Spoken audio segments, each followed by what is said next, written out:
গ্রীষ্মকালে যে রান্নাগুলি খাওয়ার জন্য আমরা সকলেই অপেক্ষা করে থাকি তার মধ্যে একটা হচ্ছে এঁচোড়। এঁচোড়কে আমরা বাঙালিরা এতটাই ভালোবাসি যে ভালোবেসে এর নামকরণ আমরা করেছি গাছপাঠা। নমস্কার বন্ধুরা, ওয়েলকাম টু কুকিং উইথ ইচ্ছে। আজ আমি আপনাদের সাথে যে রেসিপি থালিটি শেয়ার করব তার প্রধান যে উপকরণগুলি হচ্ছে তার মধ্যে একটা হচ্ছে এঁচোড়। এঁচোড় খেতে কম বেশি সকলেই ভালোবাসি। এই এঁচোড় নিরামিষ হোক আমিষ হোক ডাল দিয়ে হোক সমস্ত কিছুই কিন্তু বাঙালির কাছে অত্যন্ত প্রিয় একটা পদ।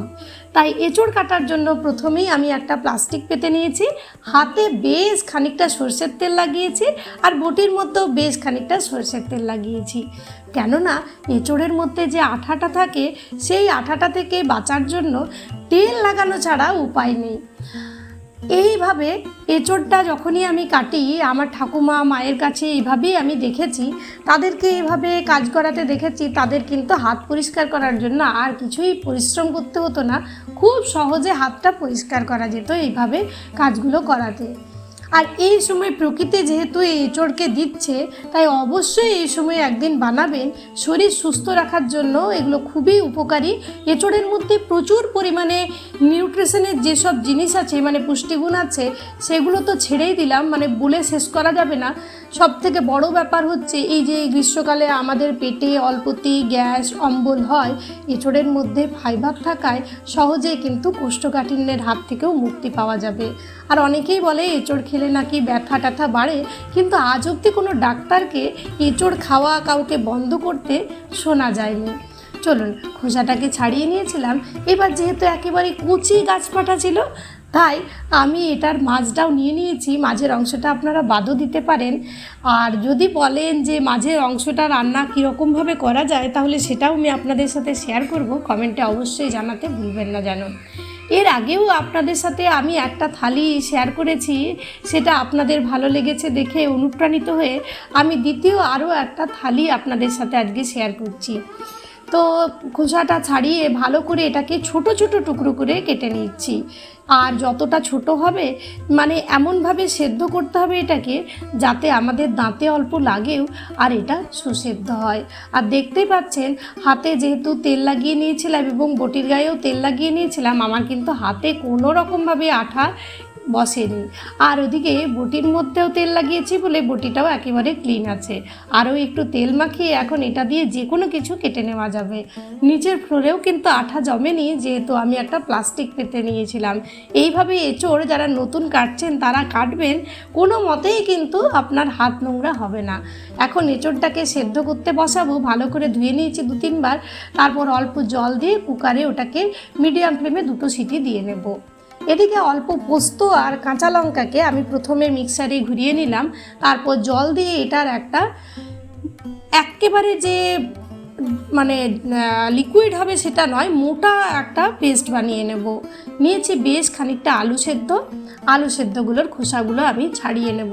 আপনারা সকলেই গ্রীষ্মকালে অনেক কিছুই খান এবং তাতে রান্না করতে অনেকটা হয়তো সময় লাগে এবং আমাদের রান্নাঘরে যতটা কম সময় থাকা যায় অথচ হেলদি খাবার হয় সেই রকম থালিই কিন্তু আজকে শেয়ার করছি। তাই এই হেলদি থালির জন্য একেবারে মাস্ট হচ্ছে পোস্ত। আলুটার খোসা ছাড়িয়ে ভালো করে আমি মেখে নিয়েছি, তারপর দিয়ে দিলাম পরিমাণ মতো নুন আর সরষের তেল, অবশ্যই সরষের তেলটা দেবেন। তারপর পোস্ত কাঁচা লঙ্কার যে পেস্টটা ছিল সেটা দিয়ে একটা পেস্ট বানিয়ে নিলাম, মানে মেখে নিলাম আরও একবার। তারপর দিয়ে দিচ্ছি অল্প একটু কাঁচা পেঁয়াজ। আপনারা কাঁচা পেঁয়াজ না দিতে চাইলে অল্প একটু কালো জিরেও দিতে পারেন। আমি কালো জিরে দিয়েও খানিকটা বানিয়েছিলাম আর খানিকটা কাঁচা পেঁয়াজ দিয়ে বানিয়েছি, তবে দুটোরই স্বাদ কিন্তু একেবারে অন্যরকম। পোস্তর বড়া তো শুধু অনেকভাবে খেয়েছেন, কিন্তু একদিন এইভাবে এই বড়াটা খেয়ে দেখবেন, এটাও কিন্তু স্বাদে কোনো অংশে কম নয়। বাচ্চা থেকে বড় সকলেই কিন্তু ভীষণ ভালোবেসে খাবে। শুধু এই দিয়েই অল্প ডাল হলেই কিন্তু আপনার আর কিছুই বানাতে হবে না।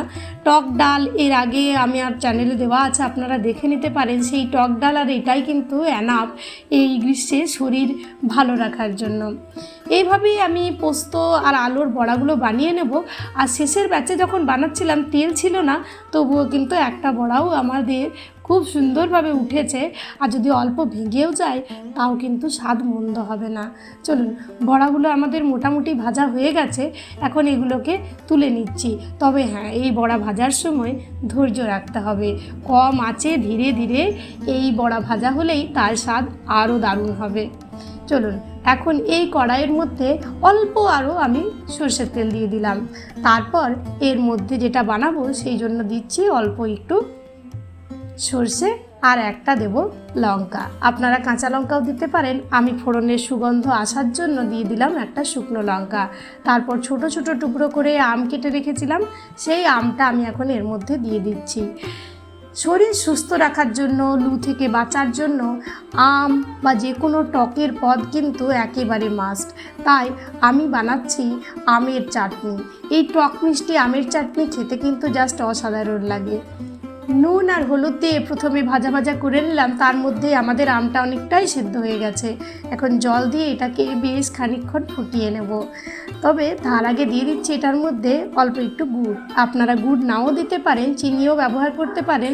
তবে গুড় দিলে এই রেসিপির স্বাদ এবং এই রেসিপির যে কালার দুটোই আলাদা রকম হবে। আর গুড় কিন্তু শরীরের পক্ষে বেশি উপকারী চিনির থেকে। চলুন, আমাদের চাটনি একেবারে রেডি হয়ে গেছে, এখন এটাকেও নামিয়ে নিলাম। এইবার এঁচোড়টাকে সেদ্ধ করতে বসাবো। এঁচোড়টাতে জল দিয়ে ওই মিডিয়াম ফ্লেমে 2 সিটি দিয়ে দিলেই হবে।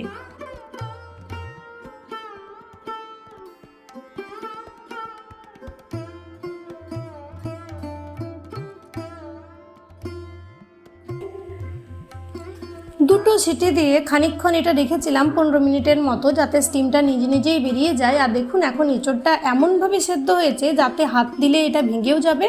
আবার যখন রান্না করা হবে তখন মুখে গিয়ে পরে আপনার এঁচোড়টার একটা ফিলিংসও ভালো পাবেন। চলুন, এখন কড়াইয়ের মধ্যে দিয়ে দিলাম কাঁচা লঙ্কা, তেজপাতা আর গোটা জিরে, আর বেশ খানিকটা পেঁয়াজ রসুন কেটে রেখেছিলাম।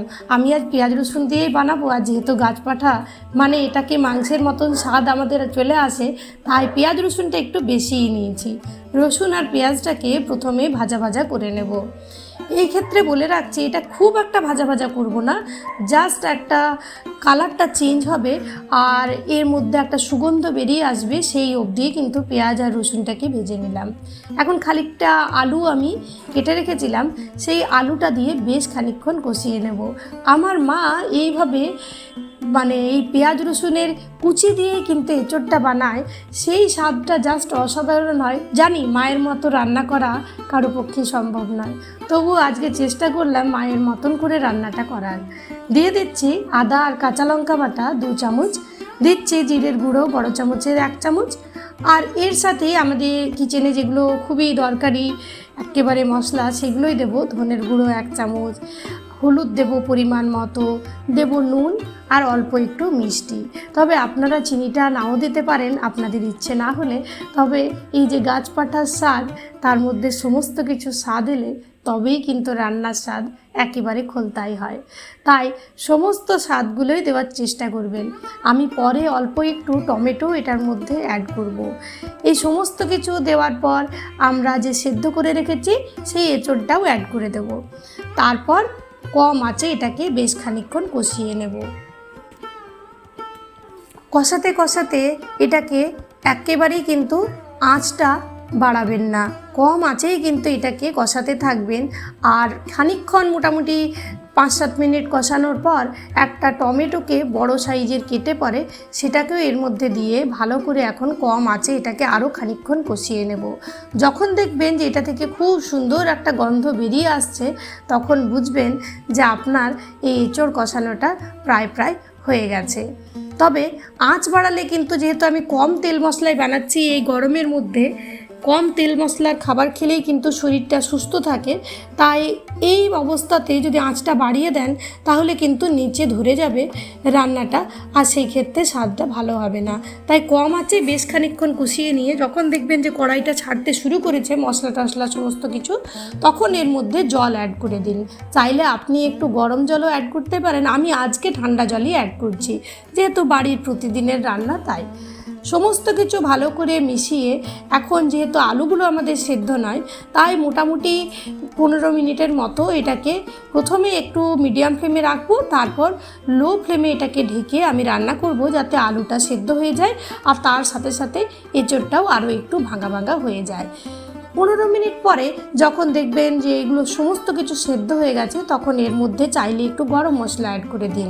আমি এটা বাড়ির বানানো গরম মশলা অ্যাড করব। এটা অলরেডি আমি আমার চ্যানেলে দিয়েছি, গরম মশলা কিভাবে বানাই সেটা আপনারা দেখে নিতে পারেন। আর অল্প একটু ঘি দিয়ে খানিকক্ষণ ঢেকে এটাকে আমি নামিয়ে নেব, তারপর পরিবেশন করব। ঠান্ডা বা গরম যেভাবেই হোক, যে কোনো কিছুর সাথেই ভাল লাগবে। এখন চলুন থালিটা আমরা সাজিয়ে নিই। দেব আমের চাটনি, এই পোস্ত আর আলুর বড়া, আর তার সাথে এঁচোড়ের এই দুর্দান্ত একটা রেসিপি। গরম ভাতের সাথে এই থালিটা কেমন লাগবে আপনার অবশ্যই কমেন্টে জানাবেন। ভালো লাগলে একটা লাইক করে দেবেন। আর চ্যানেলে প্রথম দর্শক বন্ধু হলে প্লিজ চ্যানেলটাকে সাবস্ক্রাইব করে পাশে থাকা বেল বাটনটা অবশ্যই অলে সেট করে দেবেন। আর আজকের থালিটা আপনার কেমন লাগলো, এর আগের দিনের থালিটাই বা কেমন লেগেছে কমেন্টে অবশ্যই জানাবেন। দেখুন, গ্রীষ্মকালে এইসব রান্নাগুলো খাওয়ার জন্য আমরা গোটা বছর কিন্তু অপেক্ষা করে থাকি। নেক্সট আপনাদের যদি অন্য কোনো থালি বানাবার বা দেখার ইচ্ছে হয় কিভাবে বানাবেন, সেই সমস্ত কিছু অবশ্যই কমেন্টে জানাবেন। আর ইঁচড়ের এই মাঝের অংশটা আপনারা কি ফেলে দেন, না আপনারাও আমার মতন এরকমভাবে রান্না করেন, অবশ্যই জানাবেন। শুধু মাঝের অংশটা যদি রান্না করতে চান, কিভাবে করতে হবে যদি রেসিপি না জানা আছে, অবশ্যই আমায় কমেন্টে জানাবেন। আমি আপনাদের সাথে সেই রেসিপিও শেয়ার করব। সেটাও কিন্তু মাংসের কিমার মতো জাস্ট অসাধারণ একটা রেসিপি হয়। চলুন, ভাত বেড়ে দিয়েছি, এবার খাবার দিয়ে দেবো সবাইকে। সবাই ভালো থাকবেন, সুস্থ থাকবেন। ধন্যবাদ।